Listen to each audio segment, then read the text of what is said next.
और नाज़रीन, साबिक अटॉर्नी जनरल अनवर मंसूर के चीफ इलेक्शन कमिश्नर के खिलाफ रेफरेंस दायर करने के बयान पर बात करने के लिए इस वक्त हमारे साथ मौजूद हैं जस्टिस रिटायर्ड शाइक उस्मानी साहब। बहुत शुक्रिया जस्टिस साहब आपके वक्त का। बताइएगा, चीफ इलेक्शन कमिश्नर के खिलाफ रेफरेंस दायर हो सकता है या नहीं?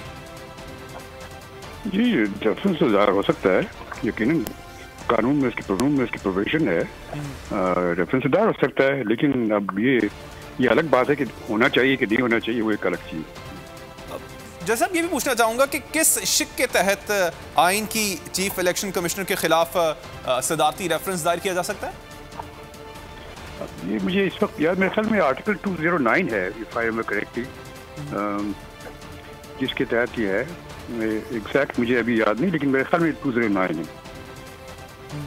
और सर, एक और बात भी पूछना चाहूंगा, आपके ख्याल में क्या चीफ इलेक्शन कमिश्नर के खिलाफ रेफरेंस दायर होना चाहिए? आपकी क्या इस पे राय है?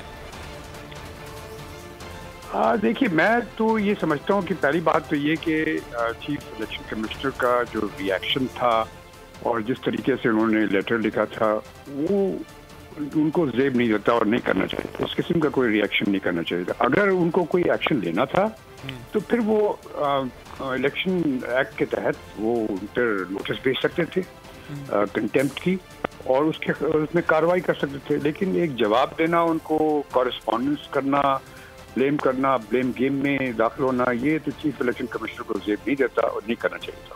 ठीक, बहुत शुक्रिया जस्टिस रिटायर्ड शाइक उस्मानी साहब, आपने बोल न्यूज़ को वक्त दिया। सब्सक्राइब करें और बेल दबाएं ताकि कोई खबर रह न जाए।